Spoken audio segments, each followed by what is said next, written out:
Sandra, you've had a very colourful career. Could you tell us a little bit more about your journey since leaving RJC? What I've done, I went to law school after RJ, graduating from RJ. I have moved from Singapore to Canada on exchange, from Singapore to Hong Kong for work, and in between Paris and Beijing as part of their legal career in the first half. Along the way, I had an opportunity to move into insurance, which I took up. It was an interesting role and I decided to take it up, and since then I've not looked back. That opportunity has enabled me to get into this role, which also was another interesting challenge because it was really to help BMS set up the Asia operations from scratch. So some would say I've never really taken an easy path each time in deciding what I wanted to do. You're a lawyer, you were a lawyer, you're now a business person, and you also have a family of 2 kids. 3 actually. Oh, 3 kids. Yes. How do you do it?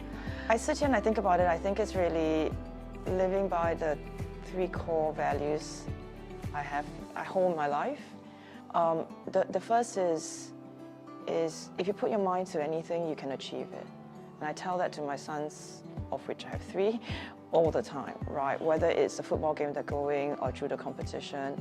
And for me, whether it's the marathons I'm about to train for, or the decisions to go into the different geographies or the changes I've had to take. The second big principle or core value I believe in is everything in life happens for a reason.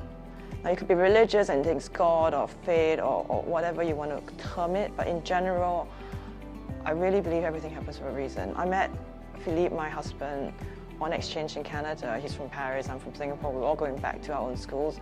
Who would have thought that we would be married and have 3 boys? When I took the opportunity to go to Hong Kong for an exchange, who would have thought that I would actually not live back in Singapore after that? And that's really driven and given me a lot of life experiences to become who I am today. Everything happens for a reason. You guys talking to me about RBN and what you're trying to do, and launching the Hong Kong chapter, it's all falling in line with what I was thinking about in my career at that stage anyway, in terms of how I mentor some of my juniors and the people in the team. And the last one really is, if you see my group chats or family chats, be happy.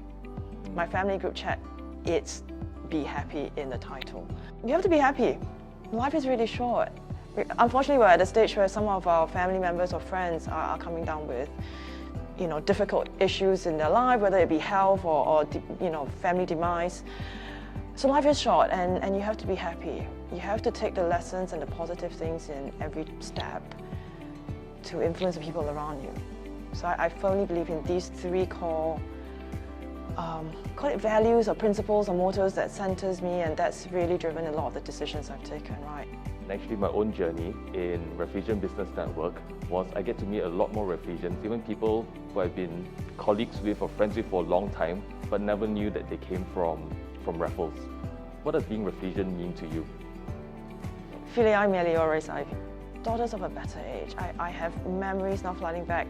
Our morning assembly, listening to the principal, listening to the teachers, or just talking amongst ourselves, where never really take no for an answer. You break through challenges, you cross the hurdles. You don't think that a hurdle is always too high to surmount, and you're all the better for it. As we find more Refusians globally, start more global chapters, where do you think Refusion Business Network will go? What do you think? Wow, there's so much potential. There's so much potential. So with Hong Kong, I was quite surprised when when our discussions led to us hosting the Hong Kong event, and let's talk about it shortly. I learned that actually there's so many Refusians in Hong Kong, some of whom I already know, but others we connected but didn't realize actually we came from the same alumni, same school. So we are hosting a Hong Kong networking session at the BMS office in Hong Kong, in Causeway Bay, on the 27th of November. We opened up registration, not with a lot of fanfare from what I understand, but we're almost there in terms of the number of people we can accommodate already. So that's great, right? Because I'm looking forward to who else is there, apart from the people I already know, and see what impact we can make.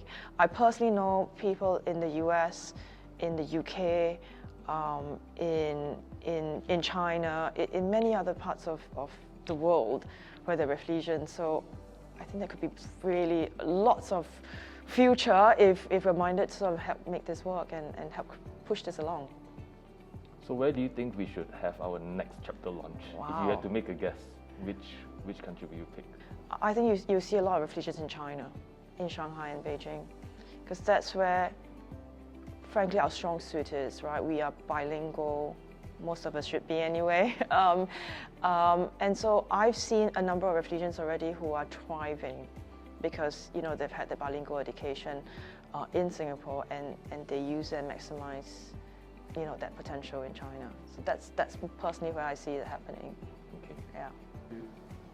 We'll be launching the first overseas chapter of the RBN in Hong Kong on the 27th of November. See you there. Perfect. Yay!